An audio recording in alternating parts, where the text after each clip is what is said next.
Hi everyone, my name is Marvelous Andre Imalyari from STEM 11 Y1-15. My topic is about exact and ordinary interest. What is exact and ordinary interest? Exact and ordinary interest is computed in 365 days as the time factor denominator. On the other hand, ordinary interest is a type of interest wherein the number of days is composed on base on 360 days in a year. Basic concept of simple interest. PRTIF. P stands for principal, amount, or the loan. R stands for annual rate of simple interest. T stands for time, period, or term of the loan of investment. I stands for amount of interest paid or received. F stands for maturity value of the loan or investment. Let's try the problem 1. Find the interest on 112,120 at 4.7% from May 2, 2024 to October 23, 2024. The given here is 112,120. That's our principal. And ang rate po natin dito is 4.7%. And gagawin po natin siyang 0.047. Yun po ang given natin. Meron na po tayong P, meron na rin po tayong R. Sa man po natin, may dalawa po tayong lalagay dyan. Meron pong actual time and approximate. Bali dito po sa May 2, 2024, gagawin po natin siyang 29 kasi ang May po is may 31 total days in a month. Bali ima-minus po natin yung 31 sa 2. Magiging 29 po siya. Then sa June, meron pong 30 days. Sa July, 31. August, 31. September, 30. And sa October po, 23 lang. Kasi yun po yung parang deadline po natin. Kaya lalagay lang po natin 23. And ang total po niya is 174 days. Sa approximate time naman po, ang gagawin po natin is gagawin natin 30 po lahat ng days dito. Bale, 30 minus 2, magiging 28 po yung sa May. Sa June, 30. July, 30. August, 30. September, 30. And sa October naman po, 23. Dahil hanggang 23 lang naman po yung sa October natin. And then total po nun is 171 total days. Try po natin yung sa A po, ang gagawin po dyan, ordinary interest using actual time. Bali, ordinary interest po. Ang ordinary interest po natin is number of days divided by 360 days. And using actual time, ito pong una yung gagamitin natin. Bali, ang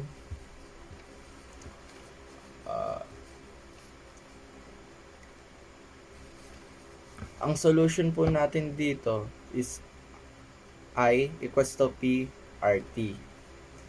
And then I equals to P, yung P po natin is 112,120. Bale, 112,000 po yung una, yung P. Isa-substitute lang po. Then yung rate, 0.047. Then yung time po natin is 174 days divided by 360 days. Yun po yung actual time divided by ordinary interest. Ito times po natin yung dito. Times muna po natin yung 112,120 sa 0.047.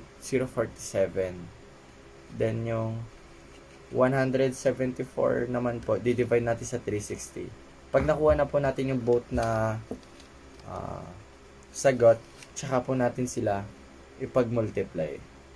Ang magiging sagot po dyan is I equals to 2,546.99.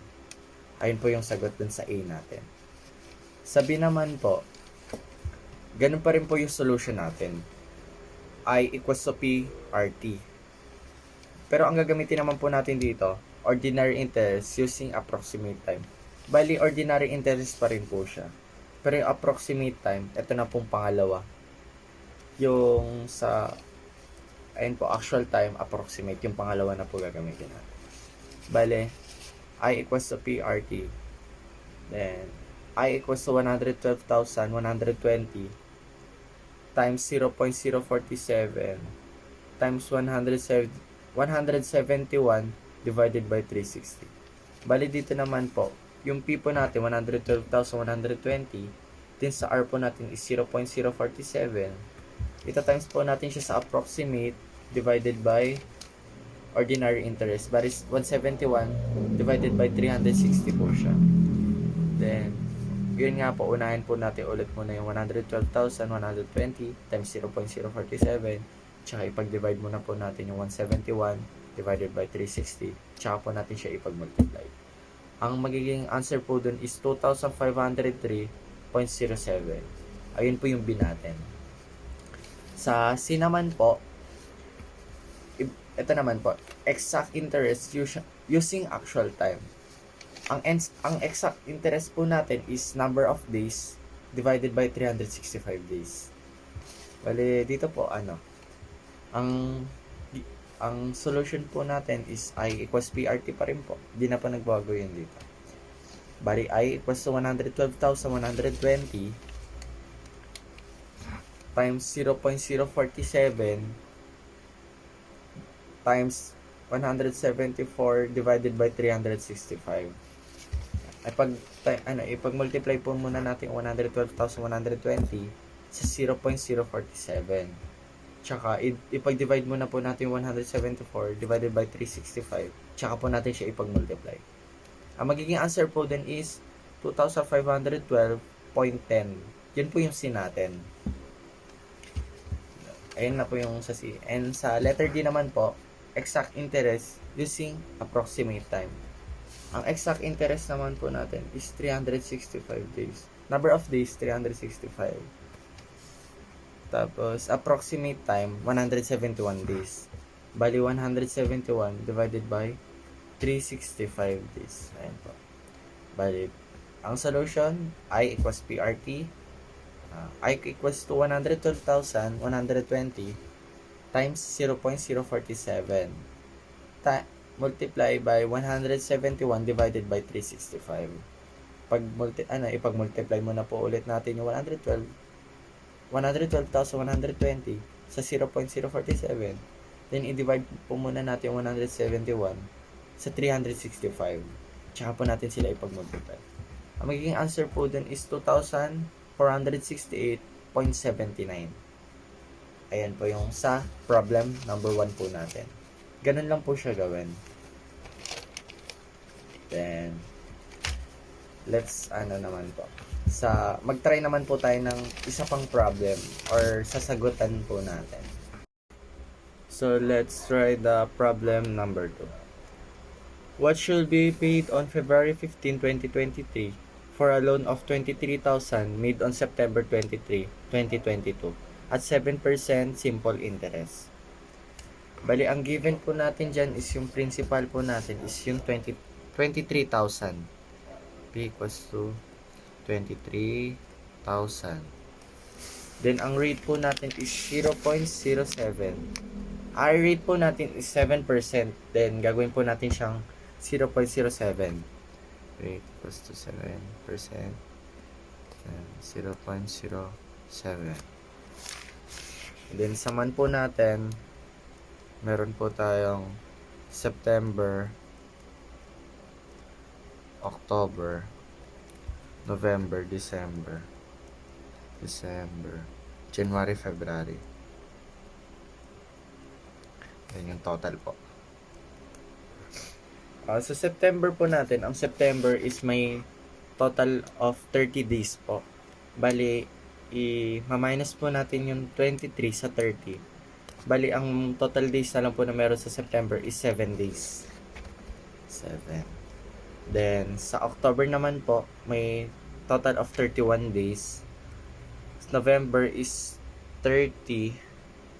December is 31. January is 31. And then, ng February po, dahil hanggang, nung February 15 po siya. Bali, 15 lang. Tsaka, ang total of 145 total days. Sa approximate naman po, approximate time. Ganun din po. Dahil 30 lang naman po ang gagamitin sa approximate time. 30 rin naman po yung number of total days ng September. Bali, 30 ganun pa rin po. 30 minus 23 equals to 7. Then, dalagay lang po natin dito sa October hanggang January is puro 30 lang po. Kasi ano po siya, approximate time naman po siya. Bali, 30 lang po siya. Then, February, 15 pa rin po. Lalagay. Dahil hanggang 15 lang naman po siya. Then, ang total po niya is 142. 142 total days. Bali, dito naman po, sa A, ordinary interest using actual time naman po. Bali, ang solution po natin dyan is P multiply to 1 plus R times T. Bali, ano po, F equals to P, open parenthesis, 1 plus rate plus time, times, multiply to time. Ayan po. Then, F. Tapos, yung principal po natin is 23,000. Lagay lang po natin. Then, mag-open parenthesis muna po tayo. Yung 1 plus open parenthesis R. Ang R po natin is 0.07. Then, close parenthesis. Mag-open parenthesis po ulit tayo. Lagay po natin yung 145 divided by 360. Ayan po. Tapos, sa baba naman po, F equals to ang gawin na po natin is pwede na po natin idiretso to. Bale, 1 plus 0.07 magiging 1.07 po. Then, yung 145 i-divide po natin sa 360. Magkakaroon po ng answer na 0.0281944444. Bali, ang gagawin na po natin is yung answer po dito sa 145 divided by 360 is ita times na po natin sa 1.07. Ang magiging sagot po niya is 1.0281944444. Bali, 23,000 open parenthesis 1.02819, then 4 na 4 po. Ayan. Then, ang gagawin naman po natin dito is gagawin naman po natin is pag-multiply po natin yung 23,000 dito po sa 1.028194444. Bali, ang magiging sagot po dyan, F equals to 23,648.47221. 47221. Okay na po yung A natin. Dito naman po tayo sa B. Ordinary interest using approximate time. Ang solution po natin is F equals to P multiply to 1 plus R times T. So, ang F po natin is F equals to 23,000. Ganun pa rin po. 23,000 times 1 plus 0.07. Then, ang gagamitin naman po natin is yung approximate time na 142 total days divided to 360 days.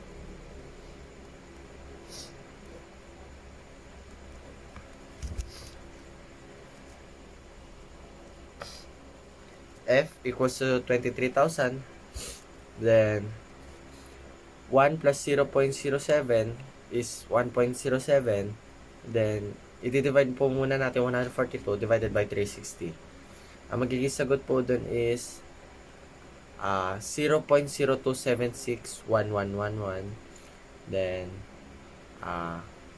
mangyayari po is 23,000, open parenthesis, 1.02761111. Yun po, dun po natin siya i-multiply. 1.02761111. Ayan po. Then, ayan, ipag-multiply po muna natin sila. Then, ang magiging sagot po is 23,635.05556. Ayan po, meron na po tayo, letter B. And, kunin naman po natin yung letter C. Sa letter C, hindi rin naman po magbabago yung solution. May mababago lang po sa may mga given. Bali, F equals to P, open parenthesis, 1 plus RT, close parenthesis. Then, F equals to 23,000, open parenthesis, 1 plus 1 plus 0.07 times 145. Yung 145 po is yung actual time, 145. Then yung exact interest naman po natin is yung 365. Kaya ano po, 145 divided by 365. Bali, F equals to 1 plus 0.07 times 145 divided by 365. Ang magiging sagot po is 1.02780819. Then, yung 23,000 po natin. I-multiply po natin yung 23,000 sa 1.02780819. Then, ang magiging sagot po natin is 23,639.58 Ayun na po, may F na po tayo. Eto, may C na po tayo. Then, last, kukunin naman po natin is yung letter D. Exact interest using approximate time. Vale. F po was 2P, open parenthesis, 1 plus RT, close parenthesis. Vale. F equals to 23,000, open parenthesis, 1 plus 0.07 times 142. Yun po yung approximate time po natin. Then, yung exact interest po natin is 365. Pero 142 divided by 365 times 0.07. F was to 23,000. Then, 1 plus 0.07 times 142 divided by 365 is 1.027232877. And F, ang total po natin kapag pinag-multiply po yung 23,000 sa 1.027232877 is 23,626.35616. Ayan po. Ayan, meron na po tayong letter A, B, C, D. Ayan. Done na po tayo. Ayan po, we're done na. May bibigay lang po sana ko isang mathematical code. Nature is written in mathematical language by Galileo Galilei. And that's all. Thank you po.